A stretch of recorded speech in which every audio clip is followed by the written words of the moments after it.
Oi, pessoal, tudo bem? Sejam todos muito bem-vindos. Aqui é a Aline e hoje eu vou conversar com vocês sobre essa peça do William Shakespeare, Júlio César. Bora lá?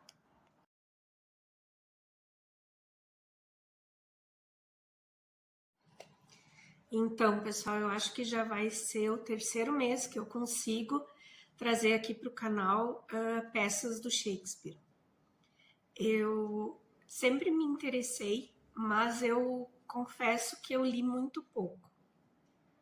E agora que eu me propus a ler uma peça do Shakespeare por mês, eu fiz duas releituras, né? A primeira foi Romeu e Julieta e a segunda foi Hamlet. Já tem vídeo aqui no canal, posso deixar aqui na descrição também para vocês. E esse mês eu tinha ganho de Dia das Mães o Otelo, que é uma peça que eu ainda quero ler. Mas como eu estou participando do grupo de Clube Livros sobre Livros da Jamile e da Karine, e a gente está estudando Roma. Agora, em junho, uma das leituras era justamente essa peça aqui, Júlio César.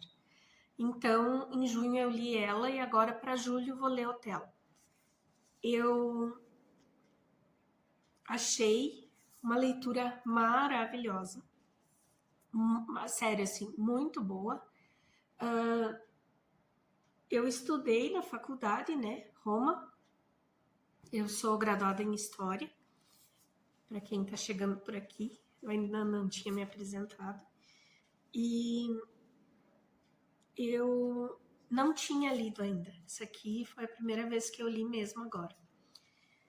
E é interessantíssimo, assim, essa peça aqui, ela já começa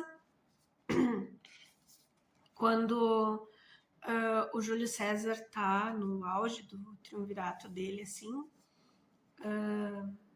Já nem é mais um triunvirato, né? Porque o Pompeu já não estava mais entre eles. E começa essa peça. Ele e o Marco Antônio numa festa, não era bem uma festa, em alguma comemoração, e a importância no início da peça aqui, ela é dada para a conspiração mesmo, entre os conspiradores. O Cassius vai chamar o Brutus para essa conspiração que eles já estão bolando há algum tempo, e porque ele vai notar no Brutus esse descontentamento, assim, tipo, o Brutus, ele foi criado junto com a filha do Júlio César, né? Então, tipo, ele meio que sempre teve no Júlio César essa figura paterna, digamos assim, e ele admira muito o Júlio César. Só que a história de Roma, nessa altura aqui, ela já estava... eles estavam vivendo uma democracia através do Senado, porque eles já tinham alguns problemas com essa questão do rei, né, e do imperador. Eles preferiam que as decisões fossem tomadas, continuassem sendo tomadas pelo Senado, por mais de uma pessoa, que uma pessoa não conseguisse ter esse poder absoluto. Porém, a democracia e essa questão do Senado, ela já estava meio... ela já estava caindo, assim, já era uma coisa que estava ficando meio improvável de continuar, sabe? Porque justamente a figura do Júlio César cresceu demais. Ele que começou como um comandante, né, do exército, Ele conseguiu muitas conquistas para Roma e ele cresceu demais no Senado por ser aquela pessoa que, além de participar do Senado, ia para a batalha. Tipo, ele era muito bem quisto pelos soldados também e pela população em geral. E essa parte do Senado, que inclui o Brutus, o Cassius, o Casca e outros, estava vendo que esse crescimento do Júlio César estava levando Roma para esse lado do imperador ou da figura principal, né? Não é nem que estava levando, já estava, mas eles não queriam admitir isso. E até no início da peça, nesse evento, digamos assim, que o Júlio César e o Marco Antônio estavam, me falta a palavra agora, gente, desculpem. Acontece que é narrado aqui que o Marco Antônio ofereceu 3 vezes para o Júlio César a coroa, para que ele fosse coroado imperador.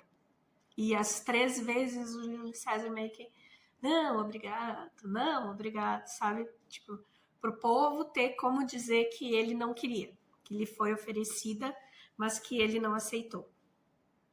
A questão aqui é que era uma coisa assim, hoje não vou aceitar, mas amanhã no Senado, beleza, eu ganhar, sabe? É uma coisa assim, quero, mas não quero. E o Marco Antônio sempre do lado do Júlio César. O Brutus não queria que isso acontecesse. Então ele alega que o Júlio César está se tornando maior do que a democracia romana.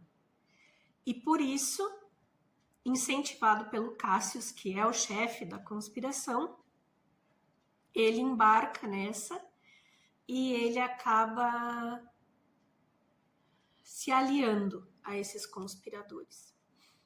Aqui a gente tem cenas maravilhosas assim, sabe? Para descrever tudo isso. E aonde a gente vai chegar nessa mesma noite em que o Cassius acaba recrutando o Brutus, eles vão até a casa do Brutus e eles vão chegar às vias de fato, né? Quando o dia amanhece, eles vão até a casa do Júlio César e o Júlio César tá já ali num impasse, porque a esposa dele teve sonhos e aquela noite trouxe diversos presságios, né, de que não estava indo lá muito bem e que algo ia mudar, que algo muito ruim estava para acontecer. Nós temos uma cena da esposa do Brutus também, que é assim maravilhosa, sabe, fantástica, onde ela, como mulher, se impõe no sentido de que se eu sou sua esposa só para a cama e você não vai mais falar comigo como cidadã, então deixo de ser esposa e sou apenas concubina, sabe? Acompanhante, enfim. Nossa, diálogos assim, ó, gente, maravilhosos. Vale super a pena essa leitura. E o Brutus acaba dizendo para ela que não, que ele respeita muito ela, mas que nesse momento ele precisa resolver alguma coisa por conta. E daí nós vamos ter a esposa do Júlio César dizendo que teve um sonho premonitório e que ela implora para ele que ele não vá ao Senado naquele dia e que ele fique, enfim, em casa com ela. E ele não quer, e daí ela diz que, tipo, realmente ela se humilharia, ela ficaria de joelhos pedindo para ele. Que se não fosse por ele, que ele fizesse por ela, né? Aquela coisa assim, tipo, ai, não diz que tu tá com medo, diz que eu tô com medo. E eu tô te pedindo pra ficar em casa. E dali a pouco chega aquela montoeira de homem, assim, para buscar ele e ir junto com ele ao Senado. Tipo, então, você tá sendo meio que escoltado, né? Tipo, e então vamos lá, né? Que até uma das coisas que eles usam de argumento é que todos eles querem que o Júlio César vá ao Senado, porque naquele dia ele seria coroado. Então, o Senado lhe daria, né, essa coroa, esse título. E quando eles chegam no Senado, antes de chegar ainda no caminho, tem um vidente que tenta falar com o César, mas o César não ignora, assim, não dá atenção. E quando chegam no Senado, acontece a traição, né?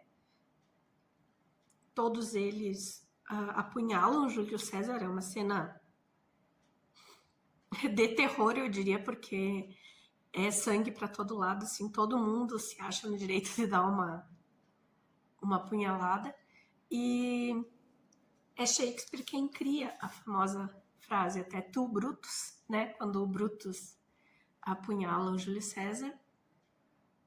E depois o que segue essa cena bizarra, assim, continua o complô, né? E o Brutus e o Cassius vão resolver falar com a população para narrar a parte deles dessa história, né?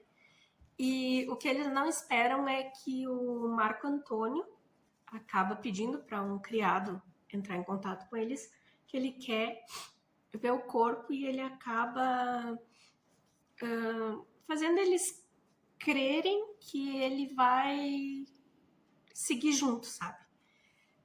E eles acabam dando a voz pro Marco Antônio. E daí aqui nós temos dois monólogos, assim, dois discursos maravilhosos, tanto o do Brutus quanto o do Marco Antônio. O do Brutus vai ser uma coisa assim,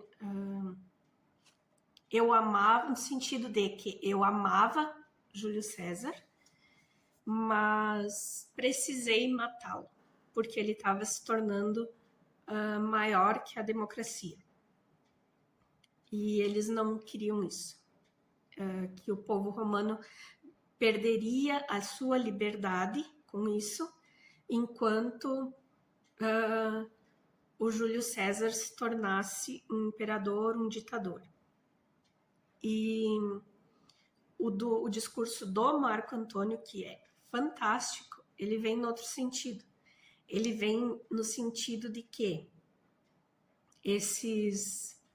é muito irônico, é maravilhoso o discurso, no sentido de que o Brutus é um homem honrado que matou Júlio César e que ele fica largando o homem honrado direto, assim, sabe? É fantástico. Tipo, a pessoa tem tanta honra que apunhalou alguém, sabe? E traiu alguém.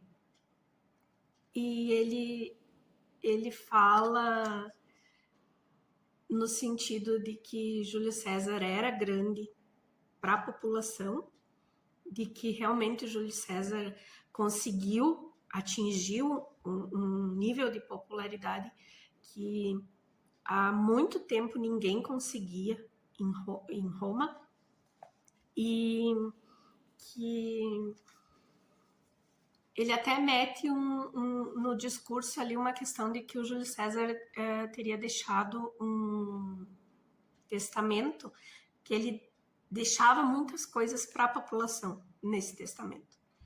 E é incrível de ver assim a manobra das massas, sabe?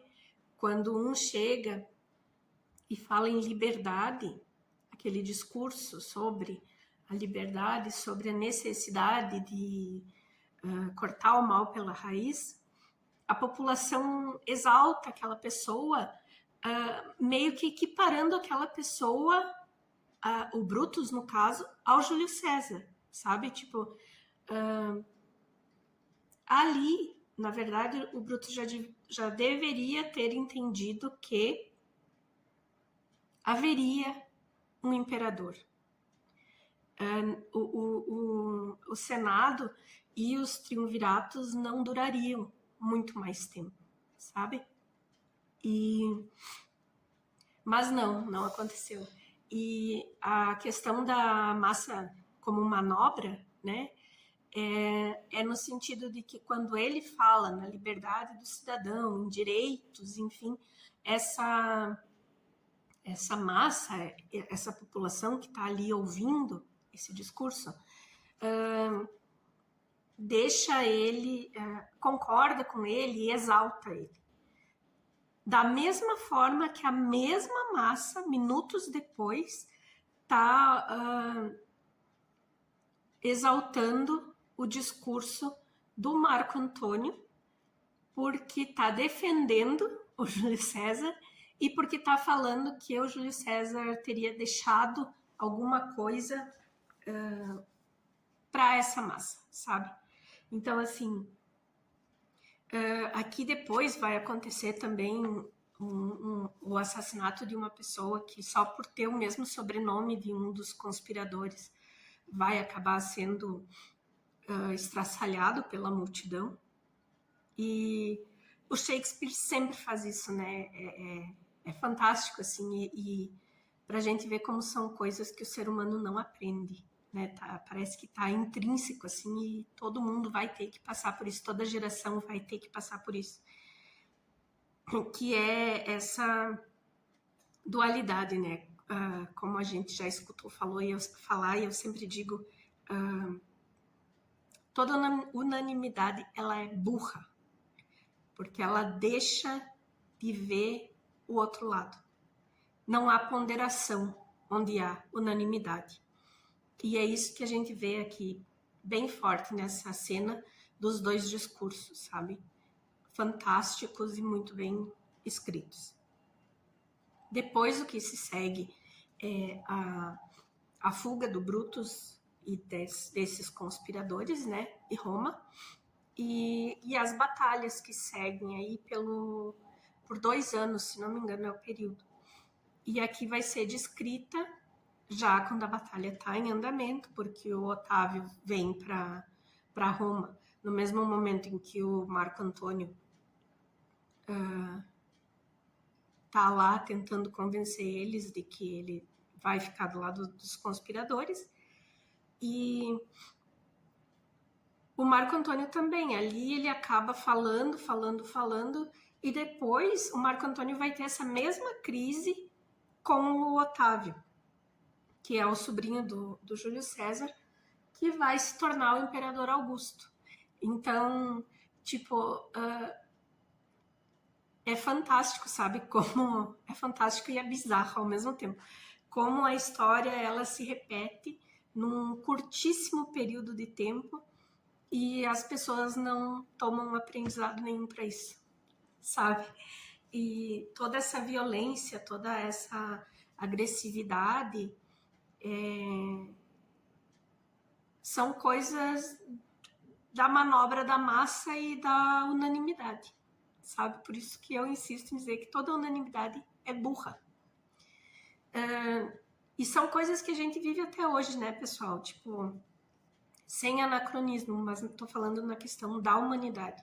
A gente está falando lá do século I a.C., isso vai acontecer depois, no final do Império Romano, no século V, IV, na verdade. Depois isso vai acontecer durante toda a Idade Média, isso vai acontecer em todo o estudo da história contemporânea, e isso continua acontecendo, sabe? Então, tipo, são lições que a humanidade não pega. São histórias que todo mundo acaba conhecendo, mas que fica lá jogado naquele cantinho, sabe? Seguindo aqui, então, que eu divaguei, perdão. A história vai trazer aí, então, esse novo encontro do Cassius com o Brutus, onde eles vão se xingar e daí eles já vão voltar a ser amigos, enfim. E eles vão continuar atacando o Marco Antônio e o Otávio. E acaba, como em toda boa peça do Shakespeare, tendo alguns desencontros ali no meio. E o Cassius vai morrer. Quem vence essa batalha é o Marco Antônio e o Otávio. Isso é história, né, gente? Por favor, não é spoiler. E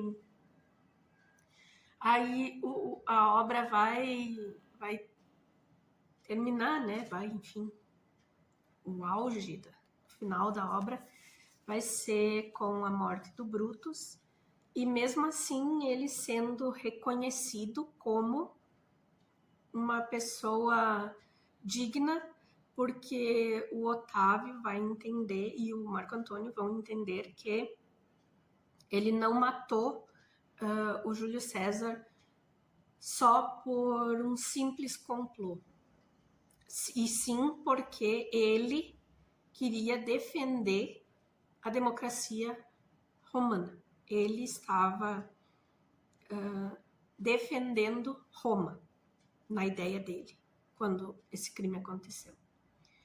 E, portanto, ele vai ser... vai ter um funeral digno, né? Enfim. E vai entrar para a história como uma pessoa que traiu Júlio César, por ser, acho, a pessoa mais improvável que o Júlio César acreditasse que poderia vir a traí-lo. E também no sentido de que o que ele amava era Roma e era a democracia, né? E então, assim, é uma peça fantástica, fantástica. Vale super a pena. É bem curtinha, eu li numa tarde, assim, porque eu não conseguia parar de ler. E são assuntos relevantes até hoje, sabe? E é uma aula de escrita, essa peça, e é uma aula de história. Então, assim, tipo, eu super indico. Eu queria que todo mundo lesse, se desse a chance e lesse. Se fizesse um bem, na verdade, e lesse, tá? Então, essa aqui é a minha dica hoje. Muito obrigada por ficarem comigo até aqui, por me acompanharem nesse vídeo, que ficou longo, mas a história é muito boa. Várias reflexões, assim, sabe? Super. E super atuais, né, gente? São assuntos que não saem de pauta nunca. E muito obrigada mesmo por me acompanharem, por ficarem aqui comigo. Deixem seu joinha, comenta comigo aqui se você leu, se você tem interesse de ler, tá? E beijos e nos vemos na próxima. Tchau, tchau!